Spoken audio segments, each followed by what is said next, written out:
Hi everyone, how are you? I'm Jessica, welcome back. Today I want to share this fun and easy project with you. So I've been making a couple gifts and this is one I just finished and I'm going to make a second one of this and just share the process. So this is a quilt that I'm gifting to someone. It's a whole cloth quilt. I picked a really beautiful top fabric and Minky is one of my favorite quilt backings. So I have this beautiful red Luxe Cuddle Minky here. It has the loveliest texture.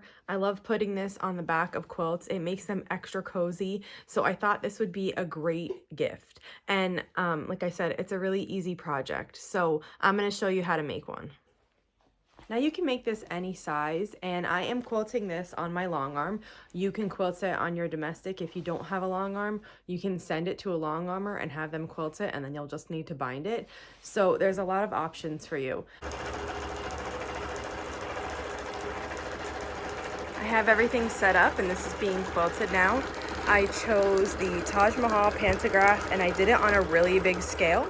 So I've used this one before on my table runner that I showed in May, the Braveheart one, and I did a tiny scale. I don't know if I scaled them to like 2 or 3 inches, but here they're scaled to 15 inches. So it's gonna be a really big, loose quilting design. Still really pretty, but more spread out. It's gonna make the quilt like really drapey and just really cozy. I also chose to use blue thread, so a little bit of a deviation from my white, but I thought it would look nice on this quilt. And you can see here it's considerably lighter still than the dark, but this is hopping around because it's quilting, so I'll show it to you when it's not, but you could tell that it's a light blue thread and it looks really nice. This is finished being quilted. The quilting is spaced out and it's a little bit just difficult to see from the view that you're looking at, but you can see it from the back here. It's a really pretty big design, and as the Minky kind of gets like matted down when you sew, but with use and washing, it comes out from under the stitches, and it just looks so pretty, and this is so comfortable. This is like the softest fabric. What I'm gonna do now is trim this and then I'll get the binding on. Now, if you've never worked with Minky before, you might not know this, but it sheds incredibly. So what I do is first I'm going to, now remember I left the selvage edges on, so I'm gonna trim those off as I go. I'm gonna do my best to make this square. And I'm using a 12.5-inch square to do the corner. When I do the long edges, I will work with my long ruler and then I'll do the corners, every corner with this square. And what I'm gonna do is I'm just gonna cut away the part that's next to the ruler. And when I move this, you're gonna see how this sheds. So what I do when can you see that? And that's like there's a ton more. It's just sitting here loose. See how I brush this and it just comes off? So I used to just leave it until the end. It depends. It's up to you. If you leave it until the end and vacuum it, you definitely can get it up. Sometimes when I am doing this, like when I made that one last night, I have other projects out and I didn't want them to get Minky hair all over them. So I just brought the vacuum and every cut, I just vacuumed it. And that kind of kept it under control. I'm going to continue to do that with this one. So I vacuum that up, and once you get, there's still a little bit left, but once you get the loose pieces from the cut you just made, once you get those off, then it doesn't make any more mess. So what you just need to clean up is the pieces that from your just cut, they're right on this edge, like just sitting here. Those are the ones that you vacuum, and then you can work with this without the shedding. So it's only on that initial cut. So I'm just going to continue around the quilt and keep trimming this edge. I have the quilt all trimmed now, and I'm going to bind this in the same way that I would machine bind my quilts. So I have my binding here that I cut. It's a little fuzzy from the Minky.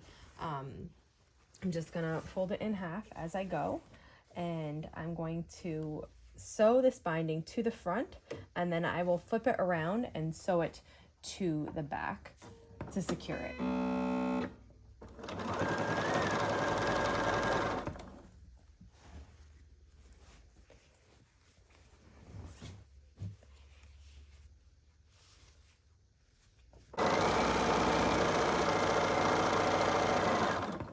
So this is exactly the same as regularly machine binding a quilt. I have a tutorial here on the channel for that if you want to see a machine binding tutorial.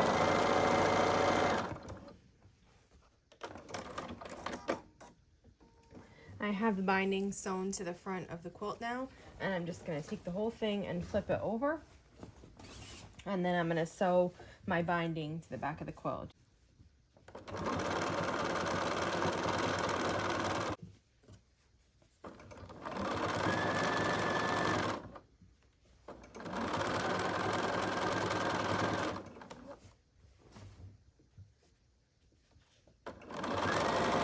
I'm almost back to where I started. I just have about 1.5 inches left. And when I get back to the beginning, I back stitch again. And then I cut the threads. And it's finished. Let's take a look at it. So here it is, all completed. I'll get close so you can try to see the quilting on this. It blends right into this busy top, but in real life you can see it. It's just a little bit tricky on this camera. We finished the binding. The back looks so nice with the quilting design and just the feel of it. I just wanted to show you, if you do this, sometimes the minky gets stuck when you're putting the binding on, but if you just like get your finger here and just rub against it, it comes right out, and it's really fluffy and beautiful again. So I'll just go around the back of the quilt, make sure there's no minky stuck in the binding. Make sure there's no threads I need to trim. And that's it. The final part is I just take it and I fold it up, and then I'm going to tie it. This is just an extra length of the binding, so I'm just going to tie it nice and tight so it's secure. Make a bow.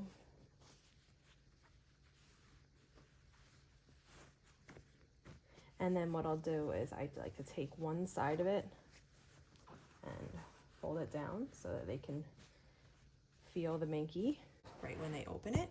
And then I'll also stick in here like a note card.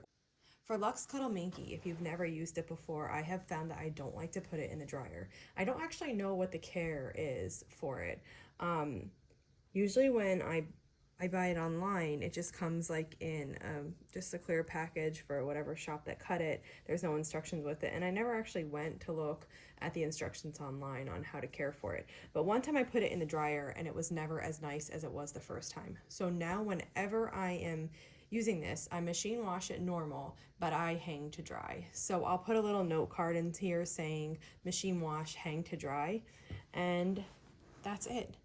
And here's this one. So I hope you enjoyed this tutorial. Let me know if you have any questions. I just think these make the loveliest gift, and I hope you like making them as much as I do. Here are the two that I just made, and they're all ready for gifting. Thanks for following along.